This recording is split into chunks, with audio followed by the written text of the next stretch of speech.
Good evening. We bring you the latest in the world of sports. I'm Paulo Del Rosario. We give you the conversations you want to hear from your favorite sports icons and athletes. Hello, I'm Boom Gonzalez. And you can catch our show live and, of course, our past episodes on demand on the Pilipinas Live app. Buckle up, sports fans. Let's get in the game.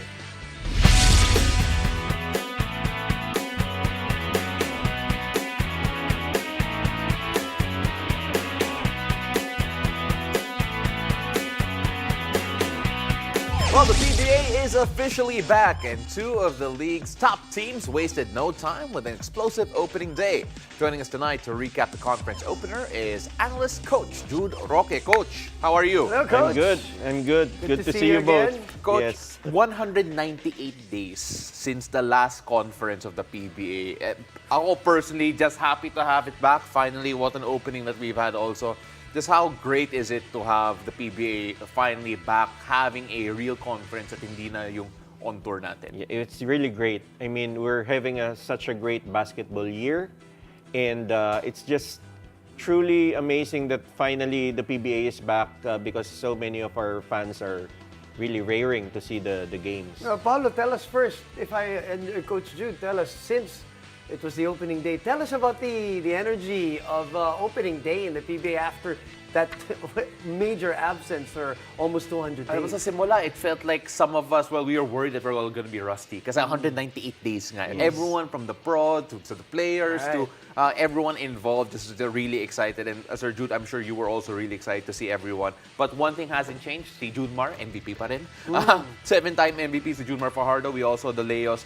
And Coach Jude, you take a look at the fact that rust might have been a factor for everyone, but then I think the feeling is the same for everyone na finally nakabalik na tayo because this was actually delayed from October. Yes, that's true. Well, like I said, there were a lot of busy moments for basketball, but of course the PBA will always be there, and the players never really stopped training. All of them were preparing hard. Even during the off-season, they went through various skills training just to improve themselves. And I think we're going to see that a lot of changes from these players. Okay, and finally here, especially on the show, Pao, we talk about our guests, we talk about players, the teams, the build-up. We can finally talk about games. Finally. Okay, Ito na. And the game, Magnolia versus TNT. And this was a game of runs. Diba? Ang daming runs eh. After there was a time na nagtie, there's an 11-0 run, there's a 13-0 run. Talk about how Magnolia pretty much picked up from where they left off from on tour. Yes. Well, they controlled the game, the entire game. Yep. Even when TNT had their moments of making a strong comeback, it was still pretty much controlled by Magnolia, which we kind of expected because of the great showing that they had on the on tour. They won all their games, so they're very prepared. I think they're the most prepared team right now. Yeah, they took the on tour seriously, did not change their roster. This is practically the same team that they had. But let's talk about two guys that really haven't changed throughout the years. Itong si Paul Lee and Mark Baroka. 17 points for Paul Lee, 19 points for Mark Baroka. And it just felt every time na may konting slowdown yung Magnolia, these two guys popped up. Oh yes, well they're definitely among the deadliest backcourt tandems in the PBA right now because both of them are quick, both of them can score. So if the import is struggling or the other guys are struggling, they can easily find a way to score. But in this case, the import did not struggle. Coach Jude, give us a report on Tyler Bay and how he did. And how he electrified the opening day yesterday. Well, Bay was very impressive. He struggled a little bit in the beginning, but once he got his feet wet, we saw what he can do. Very young, only 25 years old. Coach Chito Victolero had a lot of kind words about him. They say he's a hard worker, he's got great attitude, and the team loves him. That sounds dangerous for everybody else. Yeah, especially with all the local talent Magnolia have, having a import who could perform is always a big boost. Sa kabila naman itong TNT Tropang Giga, the big story about them were the players who were not there. No Mikey Williams, no R.R. Pugoy, RHJ out with injury. You also have Boy Eram, not part of the team. Justin Chua, Kib Montalvo. What happened and who stepped up for you here? Well, obviously those guys that you mentioned, they're very valuable for the TNT team. But of course, as expected, Calvin Oftana would be the best local there to provide the scoring, and he was able to do that. He scored 28 points. But he can't do it alone. He's got to get some help from the other guys because the other locals were quite silent. Even Jason Castro struggled a bit. Kelly Williams helped a little bit. Their import, Quincy Miller, he was great. 37 points, 14 boards. But he took too many shots, and obviously they're still not there in terms of chemistry. Do you think him taking a few more shots to your liking, as you would say, is a product of him being kind of familiar with the team already? Obviously, he's played with them in the EASL, and he did not take time to warm up, and he was ready to jack him up yesterday. But it's also because of limited scoring options. Kulang din. Yeah, kulang talaga. Kulang din naman talaga. Yeah, like we said, no, it's just Oftana delivering the points, and probably Miller thought he has to do more. Okay. And of course, you take a look, this mention mo nga si Kelly Williams did try to step up a bit. But then apart from Kelly Williams, apart from Calvin Oftana, who did perform well, Jason Castro's already a given. Who needs to step up here in terms of scoring? Because between, just talking about two absentees, itong si Mikey Williams and Ara Pugoy, that's approximately around 40 points per game yung nawala. Yeah, well, that means the other guys like Cobuntin, like JD Tungkab, CBC, they need to probably get their scoring up to about 10, 11 points to be able to make up for that 40-point loss from Mikey and RR. Okay. What else excites you, Coach Jude? Now that opening day is finally done and dusted, looking forward to this season for the PBA. Two things, Boom. Number one, excellent roster of imports. Great credentials, great experience all over Europe and the NBA. Right. And number two, a lot of promising rookies. Yeah. Yeah. So I'm really excited for them. We're going to discover so many new stars here in the PBA to complement the stars that we already have here. And of course, let's see what the imports could bring. Because no Justin Brownlee here in this conference. Right. So there will be, we'll see who can dominate here in this particular one. Coach Jude, maraming salamat. Thank you we so really much. appreciate you for breaking all of that down. And we'll see you again Pleasure. soon. That's for sure. Thank you very much for being with us. In the meantime, after the break, we'll hear from MVP candidate Kevin Quiambao and his head coach, Coach Topex Robinson, on their crucial win over the Fighting Maroons yesterday. Stay tuned. You're watching The Game.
Welcome back to the game. The Lasallian community was buzzing with joy after the DLSU Green Archers secured an extremely crucial victory against the top-seeded UP Fighting Maroons in a tight clash Sunday evening. Now, live via Zoom is the man that has orchestrated that win and all the other wins, by the way, Coach Topex Robinson, and the frontrunner for the UAAP Season 86 MVP race, KQ, Kevin Quiambao. Welcome to the show, Coach. And KQ, maraming salamat sa oras. Thank you, Sir Boom, Sir Paolo. Good evening. Good evening po. Good evening. Coach, let's start off with, not just the big win yesterday. There was talk about, you've had your wins, you've had your losses. You haven't beaten the teams on top of you. Until recently, that win from NU was also big. And then, of course, the UP win. 4-game winning streak. I don't want to say it's a turnaround, Coach, but what can you attribute this nice run that you have right now for LaSalle? Well, I guess it's because, again, the players are responding, to the challenge of having that kind of mindset of sustainability. I mean, we have a system that works for us so far, and we have players like Kevin, like Evan, and then the rest, like Mike. They're buying into the system. That's one of the things, and you only get to be in those situations as you go along the season. Finding for what works for us and what doesn't. We played our 10th game already, and then that's just a testament of these guys will be learning and growing through those experiences. KQ, Coach, my guys, what a game against UP. But then you talked about yung winning streak ninyo. Well, we talked about it, yung 4-game winning streak ninyo. It feels like this team has found a new level of consistency. KQ, ano nangyari sa team behind the scenes to find that consistency? Because it feels like right now, parang yung mga lapses nyo na nakita natin in that first round slowly being wiped away. First of all, si Coach Topex talagang kinausap kami. Kumbaga, nag-share kami ng moment ng every training, kung ano ba yung kailangan i-adjust. Players meeting kami na, kailangan namin na ipanalo tong second round. Kailangan namin, hindi lang slip, kundi take one game at a time, and then focus lang kami sa kung ano nasa round namin. Magbayin lang kami sa system ni Coach and sa lahat ng coaching staff. Okay, of course, we showed the team standings right now, excuse me, of De La Salle. They're right in the thick of the fight for Final Four, obviously. They want the top 2 spots, a twice-to-beat advantage. As you know, Paolo, obviously, in collegiate basketball is huge. Coach Topex, let's talk about yesterday's electrifying win. Satisfying for a lot of the La Salle community there at the Mall of Asia Arena last night. Satisfying for KQ, I could see. There was similarities, Coach, of that round 1 matchup and last night's game, especially in the first half. How did you address the boys at halftime to avoid what happened in the third quarter of round number 1? Well, I think both it's pretty much learning from the experience. Learning from our mistakes. Just like what you mentioned, we were limited to only 3 points in that crucial third quarter of the first round matchup against UP. And we know that they're gonna throw in something that's gonna be surprising us. And siguro isang bagay yun that these players really responded to well is, they're not gonna be surprised if UP makes a run. We were ahead again, big, starting the third quarter. And we reminded them the crucial part is gonna be the first 3 minutes of the third quarter. Which we were able to really, play together and learn from those mistakes. And I think what's important for us at that start is to dictate the tempo defensively. We want to make sure that we take advantage of Malik not being there, JD not being there. So we just try to put the pressure, especially on their guards. But Felicita played a tremendous game, so we have to also credit to the leadership that he brought in for that UP spot. Coach, you mentioned the absences of UP, but then in the first round, LaSalle had a key absence, of course, Evan Nelly. What did he bring this time around for LaSalle? Because it felt like he made a big difference to what we saw in that first round. Well, Evan is one of our leaders. Together with KQ, they're pretty much the vital cause of this team. And, during that latter part when UP was making a run, Evan was able to make the right plays, making sure that the ball will end up with this guy right here. So yun yung leadership, I guess, that Evan has in our team that wasn't there during our first round meeting. But, you also have to give credit to Josh. He was able to really defend well against those guys that I guess he's really been studying the game of Elisilda, of Abadjano. So I think that's really what Evan could bring to us and what Josh also could bring to us. So they kind of changed the spectrum. Evan is a known offensive player, but Josh the Bill is a known defensive guy for us. KQ, the season has been great. Obviously, para sa'yo, napakaganda ng nilalaro mo. I keep saying it on air. You are unleashed by Coach Topex Robinson here in season 86. And the last couple of games, the triple-double, alam mo na yan, the first from Lasallian, first non-guard, yada, yada, yada. And then you follow it up with the double-double and the win. Yun yung importante. Parehong panalo. How does it feel when the Mall of Asia Arena is chanting MVP? What do you think about it? Lalo na pag nakauwi ka na, no? Pag naisip mo na yung mga larong ganito at ganun ang sinasabi ng mga tao sa'yo. Naiisip mo ba yan? First of all, sa akin, sobrang overwhelmed and sobrang blessed na, ayun nga, nakapag-compete ako sa highest level. And, ayun, ginagawa ko lang naman yung trabaho ko and nagbabayan lang sa system ni Coach. And good thing naman na, ayun, maganda yung kinakalabasan. And then, ayun, talagang sinet aside ko lang yung ego ko. Kailangan ko ipakita ko ano yung talagang ako. And then, sobrang thankful ako sa lahat ng coaching staff na malaking tiwala sa akin, hinahayaan akong maglabas sa court. If I'm not mistaken, Coach Topex, your dorm is right beside KQ, no? So he really can celebrate.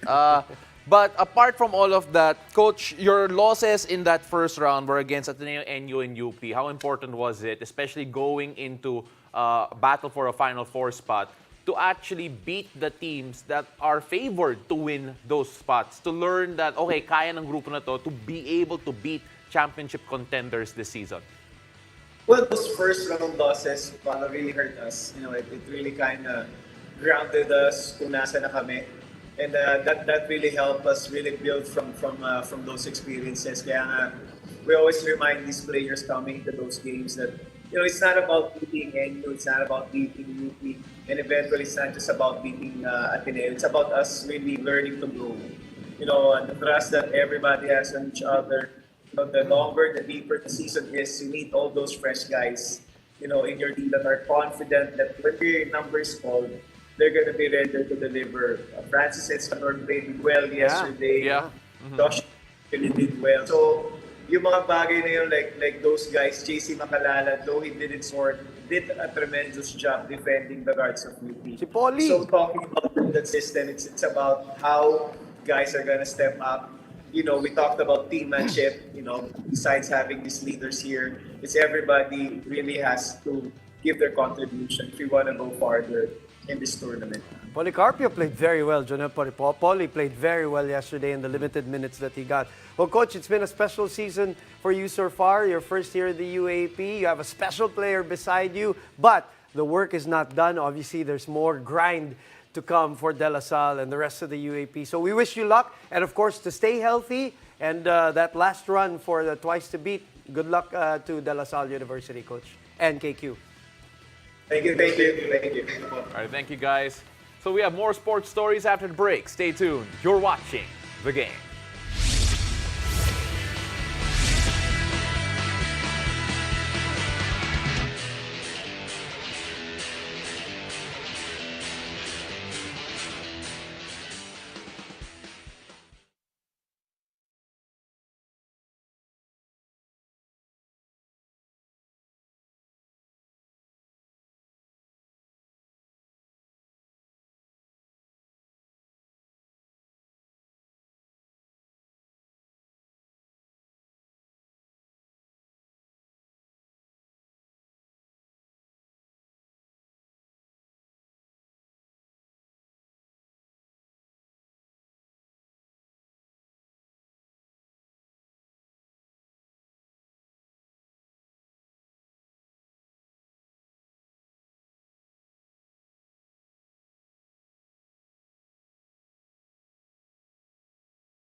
Well, it's been a thrilling day in the NBA with remarkable performances from some of the league's powerhouse teams.